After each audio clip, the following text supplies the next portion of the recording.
Bien, vamos a concluir esta cosa que estamos trabajando hace un segundo.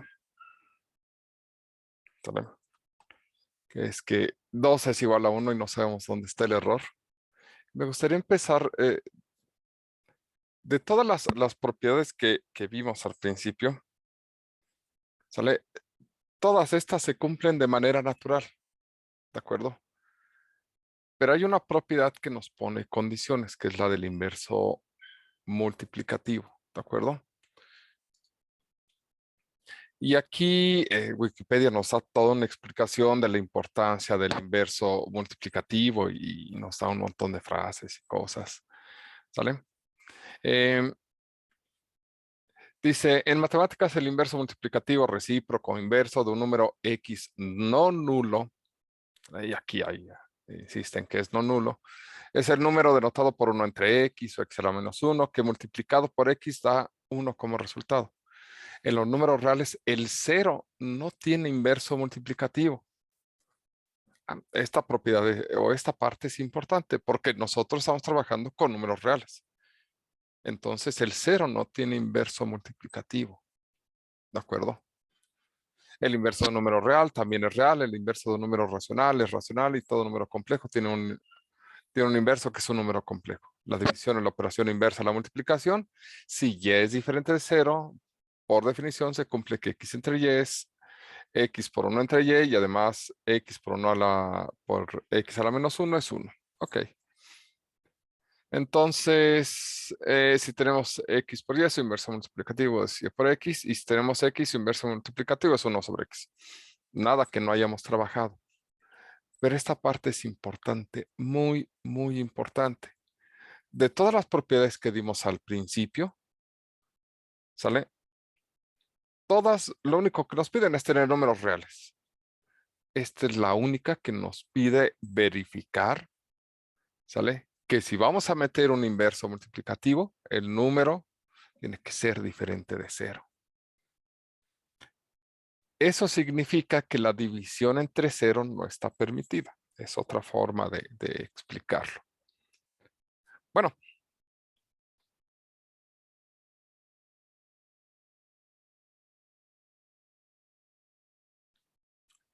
aquí ya vimos que todo esto va bien. Dividiendo por x menos y, es decir, multiplicando por el inverso multiplicativo de x menos y. ¿Cuánto es x menos y? Como 1 menos 1, ¿no? No, x No, es cualquier número real y y es cualquier número real. número real. No, es que no es 1 o menos 1, Mm, 5, 7, son cualquier número real. Número real. Pero sí puedes Podría saber ser cero por qué es cero. porque X es igual a Y. Perfecto, ¿sale? ¿Y qué creen que estamos haciendo? Que Dividiendo. esto es incorrecto. Esto es incorrecto porque x menos y es 0 y estamos multiplicando por el inverso multiplicativo de 0. En los números reales, el 0 no tiene inverso multiplicativo. Es decir, este número no existe. Y sin embargo, estamos trabajando como si existiera. ¿Qué pasa si existe? Lo que pasa en todos las demostraciones cuando nosotros suponemos eh, que algo es cierto cuando no lo es, llegamos a un error, ¿de acuerdo? ¿Sale? Llegamos a que algo es y no es al mismo tiempo. De todas las propiedades que tenemos para los números reales, ¿sale? La división entre cero no se puede llevar a cabo porque no tenemos inverso multiplicativo para el cero. También es una de las propiedades que más se descuida cuando estamos trabajando, ¿de acuerdo? Muchas veces estamos haciendo operaciones, sumas, restas, multiplicaciones, sobre todo cuando estamos haciendo despejes, Y decimos, bueno, pues si esto no es cero, nos lo llevamos. O sea, bueno, ni siquiera decimos eso, ¿no? Esto pasa multiplicando, esto pasa dividiendo. Y en general, hay ocasiones en las que no nos detenemos a revisar si eso que está multiplicando es cero. Y después, cuando hacemos obtenemos el resultado, llegamos a conclusiones que no tienen sentido. ¿De acuerdo?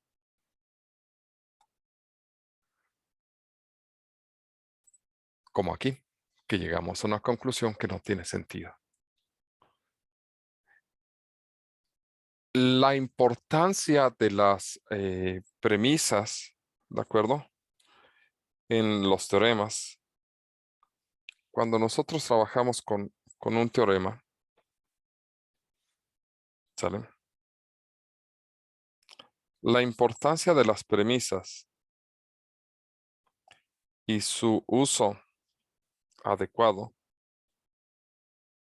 es importante porque si no se cumplen las condiciones para aplicar un resultado o algún axioma, lo más probable es que lleguemos a conclusiones erradas. ¿De acuerdo? Aquí no tuvimos cuidado con la aplicación, ¿sale? Del inverso multiplicativo. Y el no tener cuidado con la aplicación del inverso multiplicativo, pues nos arroja un desastre. ¿De acuerdo? Entonces hay que tener prudencia y cuidado cuando apliquemos esto. ¿Por qué es importante esto? Porque nosotros tenemos que ver que se cumplan las premisas de un teorema para poder asegurar su conclusión. ¿Sale? Hay teoremas que, bueno, se dan por sentado, ¿de acuerdo? ¿Sale? Generalmente ni siquiera nos dicen los teoremas algebraicos, estos los de factorización o productos notables. La premisa es que estamos trabajando con los números reales. Pero si no fueran números reales, ¿se siguen cumpliendo estos teoremas? La respuesta es depende de con qué estemos trabajando. Y podrían argumentar, bueno, es que pues, difícilmente esta operación la vamos a ver fuera de los números reales. La respuesta es correcto, difícilmente la van a ver fuera de los números reales, pero se puede ver. Pueden ocupar números complejos. En algún momento podrían trabajarlo, pero pueden meter funciones o pueden meter objetos que sean matrices aquí. Y no necesariamente esto se va a cumplir. Dependiendo del tipo de objeto, este tipo de teoremas se cumplen. Pero por la parte algebraica, que es la que nos importa en estos momentos, ¿sale? Y el álgebra sobre los números reales, podemos decir que estas tautologías se van a cumplir. ¿De acuerdo? Entonces pueden ir con confianza a sus libros de álgebra y identificar todos los resultados de álgebra y empezar a entenderlos como teoremas donde partimos de premisas. ¿De acuerdo? Lo que nos vamos a dedicar en las siguientes clases es a revisar algunos resultados, a tratar de construirlos, a tener un pensamiento crítico sobre las matemáticas que han construido a lo largo de su vida. ¿De acuerdo? La idea de sentarnos con la lógica y con los conjuntos es empezar a tener nociones de qué son las demostraciones y de la lógica que se sigue para utilizarlos como una crítica, ¿sale? A la construcción de resultados, para poder llegar a un nivel de autocrítica cuando estemos trabajando. Porque luego, en serio, hacen cosas bien curiosas, ¿de acuerdo? Más adelante, ¿ya han trabajado con probabilidad ustedes en alguna ocasión? ¿Algunos de ustedes llevaron probabilidad y estadística en la preparatoria?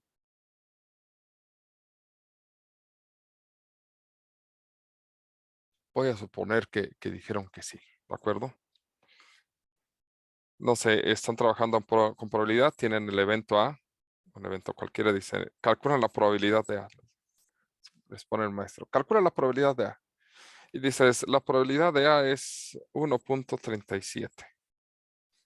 O la probabilidad de A es menos 0.25. Y entregan sus resultados. Aquí está, profe.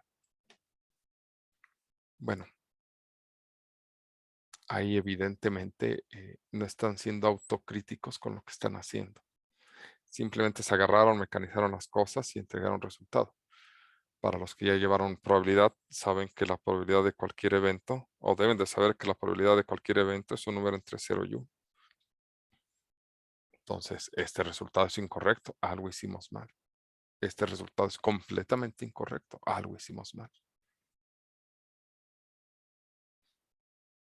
O están en un ejercicio, no sé, una persona tiene su estatura con respecto a esto, bla, bla, bla, bla. Calcule la estatura de esta persona. Y dicen, pues X es la estatura. Y hace sus proyecciones y por lo tanto mide menos 57 centímetros.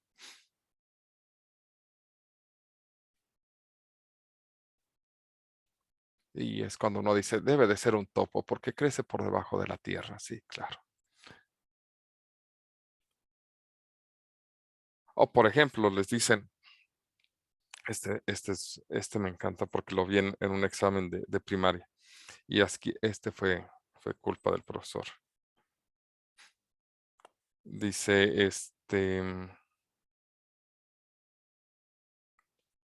tienen un triángulo y pone el dibujito de triángulo rectángulo. Y este es 5, este es 7 y este es, no sé, 12, no, 11 incluso. Y dice, bueno, calcule el área. Área. Y después verifique el teorema de Pitágoras. Bueno, aquí es una falta de respeto mío. Pitágoras. Ahí está. Bueno, en este ejercicio es imposible verificar el teorema de Pitágoras.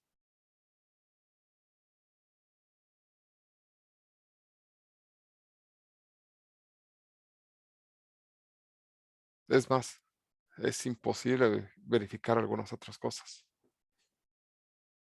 ¿Sale?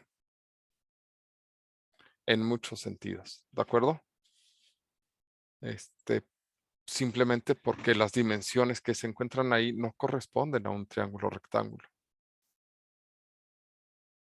Porque el profesor aventó números al azar y se le hizo correcto formar un triángulo con esos números y decirle a sus estudiantes, las matemáticas deben de funcionar, entonces esto debe de ser correcto.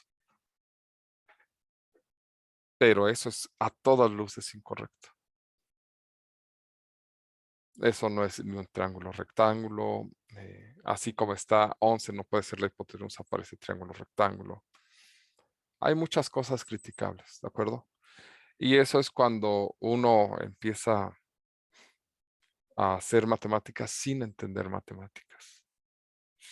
Y desgraciadamente tenemos un problema grave de una gran cantidad de docentes, sobre todo bueno, diría que en nivel básico, pero la realidad es que en todos los niveles tenemos una gran cantidad de docentes que enseñan matemáticas sin entender las matemáticas, a veces sin discutirlas y largándolas de manera descuidada y sin ningún tipo de revisión o crítica. Es importante que ustedes empiecen a cambiar esa forma de ver las matemáticas. ¿De acuerdo? Porque basados en la crítica que ustedes puedan hacer a su propio desarrollo de matemáticas, van a poder hacer crecer sus conocimientos. ¿Les duele la cabeza? Sí. pero es que nunca han pensado en matemáticas como un sistema que nos obliga no a hacer cuentas, a entender qué estamos haciendo, ¿de acuerdo? Nuestro trabajo de aquí en adelante va a ser desarrollar un poquito más de álgebra. Tenemos que desarrollar propiedades de orden, pero también tenemos que estar criticando lo que sabemos de matemáticas. Sobre todo para ver qué es lo que sabemos, qué es lo que no sabemos y la parte más importante, qué es lo que sabemos mal. ¿De acuerdo? Porque muchas veces uno toma como verdad lo que le dicen sus maestros y no siempre es cierto. ¿Sale? Entonces hay que tener cuidado con eso. Entonces vamos a trabajar en ese sentido. Así es que si les duele la cabeza por estar pensando, eso es bueno. Significa que aún tienen cabeza, ¿de acuerdo? Y que pueden usarla. ¿Sale? Entonces vamos a continuar la próxima clase y les recomiendo que si tienen algún detalle en matemáticas que no les quede claro, lo traigan para que lo revisemos. Si hay algún resultado de matemáticas que hayan visto antes, lo traigan y le echaremos un ojo. Y continuaremos tratando no de hacer matemáticas. Matemáticas ya tienen muchas, pero hay que entenderlas, ¿de acuerdo? Porque el entendimiento va a hacer que realmente se convierta en una herramienta útil. Así es que vamos a detenernos hasta aquí y nos vemos la próxima clase. ¿Sale? Sí, profe.